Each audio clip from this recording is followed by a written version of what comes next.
എല്ലാ പ്രിയപ്പെട്ടവർക്കും ക്രിസ്തുവേശുവിൻ്റെ നിസ്തുല നാമത്തിൽ സ്നേഹവന്ദനം. ഇന്നത്തെ നമ്മുടെ ധ്യാനത്തിനായി അപ്പോസ്തല പ്രവൃത്തികൾ 2-ാം അധ്യായം 1 മുതൽ 4 വരെ. അപ്പോസ്തല പ്രവൃത്തികൾ 2-ന്റെ 1 മുതൽ 4 വരെ. പെന്തക്കോസ്ത് നാൾ വന്നപ്പോൾ എല്ലാവരും ഒരു സ്ഥലത്ത് ഒന്നിച്ചു കൂടിയിരുന്നു. പെട്ടെന്ന് കൊടിയ കാറ്റടിക്കുന്നത് പോലെ ആകാശത്തു നിന്ന് ഒരു മുഴക്കമുണ്ടായി. അവർ ഇരുന്നിരുന്ന വീട് മുഴുവനും നിറച്ചു.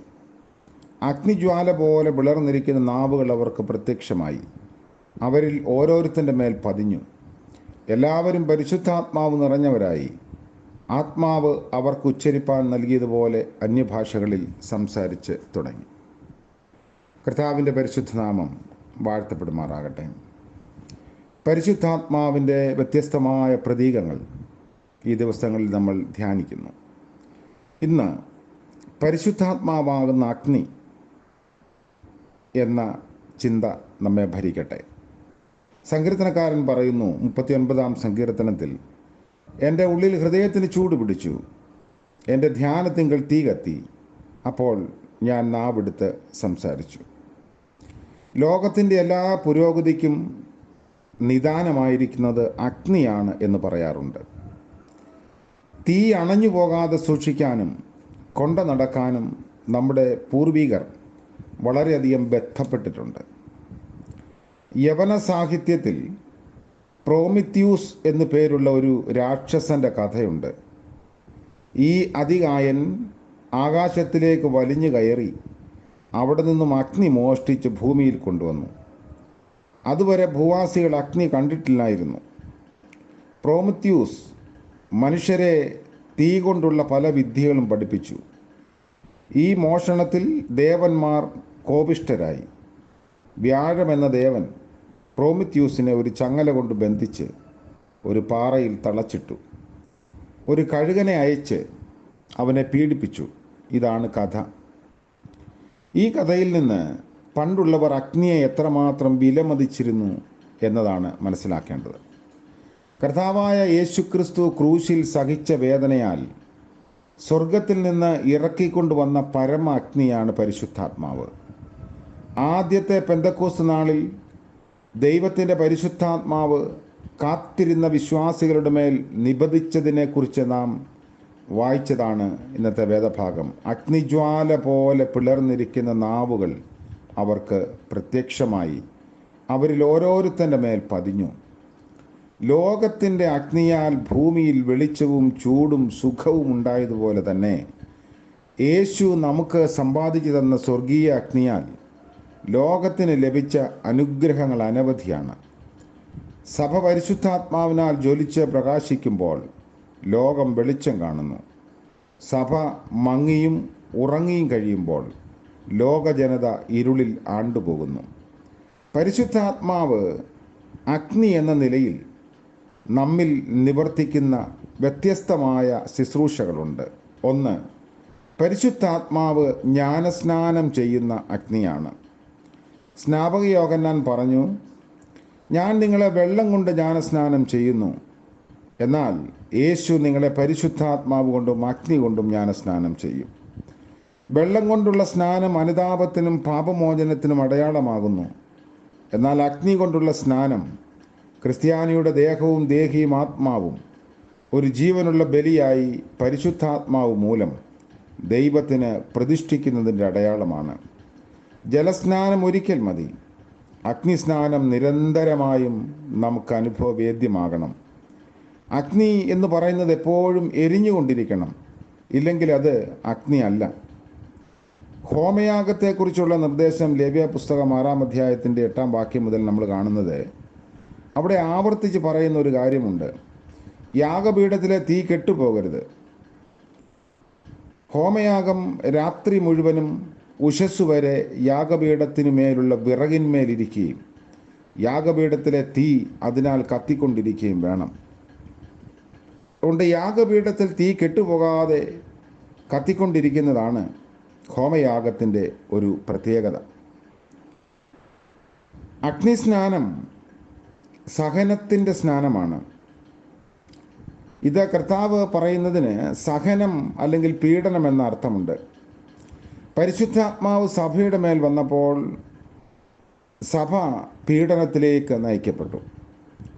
സ്തേഫാനോസ് മുതൽ ഉള്ള രക്തസാക്ഷികളുടെ രക്തം സഭയുടെ വളർച്ചയ്ക്ക് വളമേകി. മുൾപ്പടർപ്പിൽ കണ്ട അഗ്നി ചെടിയെ നശിപ്പിക്കാതിരുന്നതുപോലെ അഗ്നിസ്നാനം ഏറ്റ സഭ തെളിഞ്ഞ് പ്രകാശിച്ചു. സഭ എപ്പോൾ അഗ്നിസ്നാനമേൽക്കുമോ അപ്പോഴൊക്കെ അതിൻ്റെ മാറ്റ് വർദ്ധിച്ചു വരുന്നു. 2, പരിശുദ്ധാത്മാവ് ഒന്നിപ്പിക്കുന്ന അഗ്നിയാണ്. ചിതറിക്കിടക്കുന്ന പൊൻപൊടികളെ ഉരുക്കി ഒന്നാക്കുന്നത് അഗ്നിയുടെ പ്രവൃത്തിയാണ്. ഭിന്നിച്ചിരിക്കുന്ന മനുഷ്യരെ യോജിപ്പിക്കുന്നതിന് പരിശുദ്ധാത്മാവിന് ശക്തിയുണ്ട്. പല ജാതിയിലും ഭാഷയിലും വർഗത്തിലും ഗോത്രത്തിലുമുള്ള ആളുകളെ തലയാകുന്ന ക്രിസ്തുവിനോട് സംയോജിപ്പിക്കുന്നത് പരിശുദ്ധാത്മാവാണ്. പരിശുദ്ധാത്മാവിനെ ഒന്നിപ്പിക്കുന്ന ഈ ശക്തി പെന്തക്കോസ്ത് നാളിൽ പ്രത്യക്ഷനായി. ആകാശത്തിന് കീഴിലുള്ള സകല ജാതികളിൽ നിന്നും യെരൂശലേമിൽ വന്നു പാർക്കുന്ന യഹൂദന്മാരായ ഭക്തിയുള്ള പുരുഷന്മാർക്ക് ഗലീലക്കാരായ യഹൂദന്മാർ സംസാരിക്കുന്നത് മനസ്സിലാക്കാൻ തക്കവിധം ഭാഷയുടെ ഐക്യം നൽകിയത് പെന്തക്കോസ്ത് ദിനത്തിലെ അഗ്നിയാണ്. അന്ന് ഒരു ഉറവയിൽ നിന്നെന്ന പോലെ അഗ്നിനാവുകൾ പുറപ്പെട്ടു വന്നതിനാൽ ബാബേലിൽ വെച്ചുണ്ടായ ഭാഷാകലക്കത്തിൻ്റെ ശാപം തീർന്നു. പരിശുദ്ധാത്മാവാകുന്ന അഗ്നി ലോകത്തിൽ ചിതറിക്കിടക്കുന്ന ദൈവത്തിൻ്റെ മക്കളെ ഒന്നായി ഉരുക്കി ചേർക്കുന്ന തീനാളമാണ്. അപ്പോസ്തലന്മാർക്കും അവരുടെ പിൻഗാമികൾക്കും ദൈവവചനം പ്രസംഗിക്കാനുള്ള അഗ്നി സ്നേഹം കത്തിജ്വലിക്കുന്ന ഹൃദയങ്ങളെ സമ്മാനിച്ചു. 3, പരിശുദ്ധാത്മാവ് പ്രകാശിപ്പിക്കുന്ന അഗ്നിയാണ്. 78-ാം സങ്കീർത്തനത്തിൻ്റെ 14-ാം വാക്യത്തിൽ രാത്രി മുഴുവനും അഗ്നി പ്രകാശം കൊണ്ട് അവരെ നടത്തി എന്ന് പറഞ്ഞിരിക്കുന്നു. അതായത് പകൽ മേഘസ്തംഭവും രാത്രി അഗ്നിത്തൂണുമായി ഇസ്രായേൽ മക്കളെ നടത്തി. ഇങ്ങനെ ദൈവം തൻ്റെ പരിശുദ്ധാത്മാവ് കൊണ്ട് ഈ മരുഭൂമി യാത്രയിൽ നമ്മെ പ്രകാശിപ്പിച്ച് സന്തോഷിപ്പിക്കുന്നു. വെളിപ്പാട് പുസ്തകം 4-ാം അധ്യായത്തിൽ പരിശുദ്ധാത്മാവിനെ 7 ദീപട്ടികളായി സൂചിപ്പിക്കുന്നു. പുറപ്പാട് പുസ്തകം 10-ാം അധ്യായത്തിൽ പരിശുദ്ധാത്മാവിൻ്റെ 7 ദീപട്ടികളായി സൂചിപ്പിക്കുന്നു. ഇസ്രായേൽ മക്കൾ മിസ്രയീമ്യരുടെ നടുവിലും ചുറ്റിലും കൂരിരുട്ട് നിറഞ്ഞിരുന്നപ്പോൾ അവരുടെ വാസസ്ഥലങ്ങളിലൊക്കെയും അവർക്ക് പ്രകാശമുണ്ടായിരുന്നു എന്ന് പുറപ്പാട് പുസ്തകത്തിൽ 10-ാം അധ്യായത്തിൽ വായിക്കുന്നു. വിശ്വാസികളുടെ ഭവനത്തിൻ്റെ സ്ഥിതി ഇങ്ങനെയാണ്. പരിശുദ്ധാത്മാവ് ഉള്ളിടത്ത് ദിവ്യ അഗ്നിയാകുന്ന 7 ദീപട്ടികളുണ്ട്. അവ ആത്മാവിൻ്റെ 7 ഫലമാകുന്നു. ഓരോ ഫലത്തിനും ആധാരമായിരിക്കുന്നത് സ്നേഹമാണ്.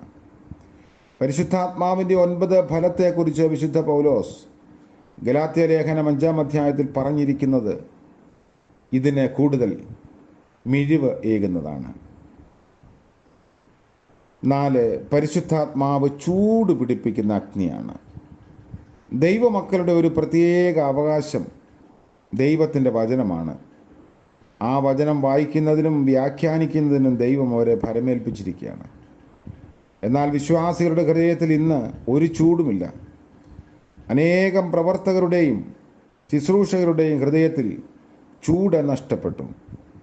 ദൈവത്തിൻ്റെ പരിശുദ്ധാത്മാവ് അവരുടെ ഉള്ളങ്ങളെ ഒന്ന് തീ പിടിപ്പിച്ചെങ്കിൽ ആദിമ സഭയിലെ അനുഭവം ഇന്നും ഉണ്ടാകും. അവൻ വഴിയിൽ നമ്മോട് സംസാരിച്ച് തിരുവെഴുത്തുകളെ തെളിയിക്കുമ്പോൾ നമ്മുടെ ഹൃദയം നമ്മുടെ ഉള്ളിൽ കത്തിക്കൊണ്ടിരുന്നില്ലയോ എന്ന് യെമുവസിലേക്ക് പോയ ശിഷ്യന്മാർ പറഞ്ഞതുപോലെ അനുഭവം നമുക്കുണ്ടാവണം.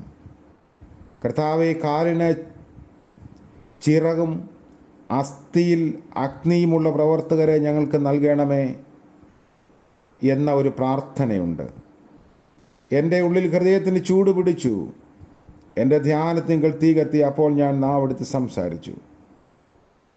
ഈ പ്രഭാതത്തിൽ ഈ വേദഭാഗം നമ്മളെ ഓർമ്മിപ്പിക്കുന്നു.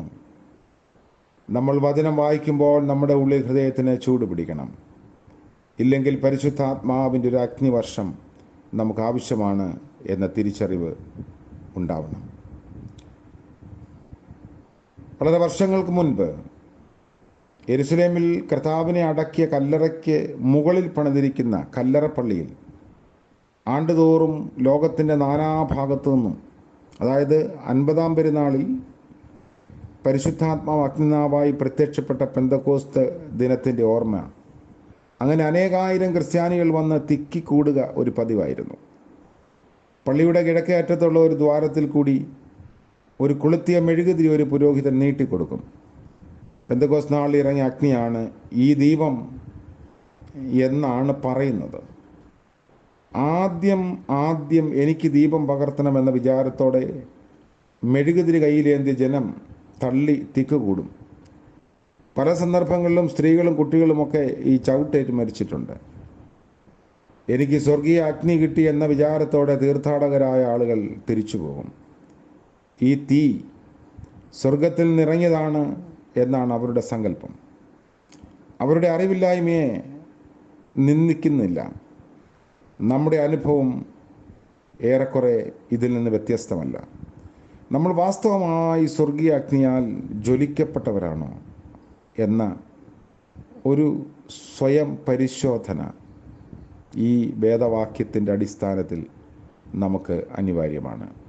പരിശുദ്ധാത്മാവ് നമ്മെ അഗ്നിയാൽ സ്നാനം ചെയ്ത് ആ സഹനത്തിലൂടെ രൂപപ്പെടുത്തി ദൈവരാജ്യത്തിനും സഭയ്ക്കും കുടുംബത്തിനും സമൂഹത്തിനും കൊള്ളാവുന്നവരായി മാറ്റി നമ്മുടെ ജീവിതത്തെ കൂടുതൽ പ്രകാശമുള്ളതാക്കുന്നു. അതുകൊണ്ട് നമുക്ക് കാത്തിരുന്ന് പരിശുദ്ധാത്മാവിൻ്റെ ശക്തി പ്രാപിക്കാം.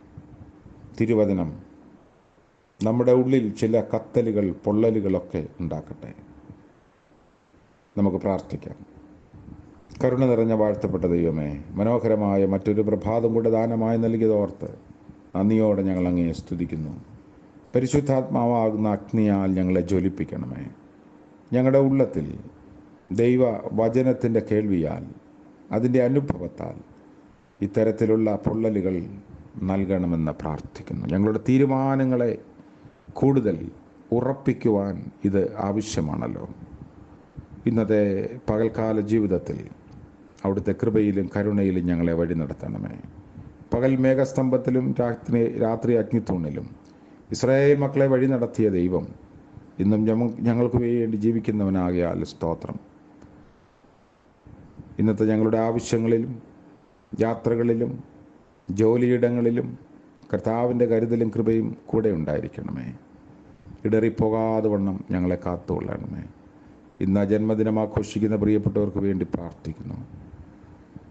വിവാഹ വാർഷികം ആഘോഷിക്കുന്നവർക്ക് വേണ്ടി പ്രാർത്ഥിക്കുന്നു. അനുഗ്രഹത്തിൻ്റെയും നന്മയുടെയും പുതിയ ദിനങ്ങളെ ദാനമായി നൽകണമേ. കുഞ്ഞുങ്ങൾക്ക് വേണ്ടി ആഗ്രഹിക്കുകയും പ്രാർത്ഥിക്കുകയും ചെയ്യുന്ന ദമ്പതികളെ ഓർക്കുന്നു. വിവാഹത്തിന് വേണ്ടി കാത്തിരിക്കുന്ന കുഞ്ഞുങ്ങൾക്ക് വേണ്ടി പ്രാർത്ഥിക്കുന്നു. കർത്താവ് എല്ലാവരോടും കരുണ ചെയ്യണമേ. യേശു മശിഹ മൂലം ഞങ്ങളുടെ പ്രാർത്ഥന കൃപയോടെ കേൾക്കുമാറാകണമേ. ആമേൻ. സകല ബുദ്ധിയെയും കവിയുന്ന ദൈവത്തിൻ്റെ കൃപയും വഴി നടത്തലും നാം എല്ലാവരോടും കൂടെ ഇന്നും എന്നേക്കും ഉണ്ടായിരിക്കുമാറാകട്ടെ. ആമേൻ.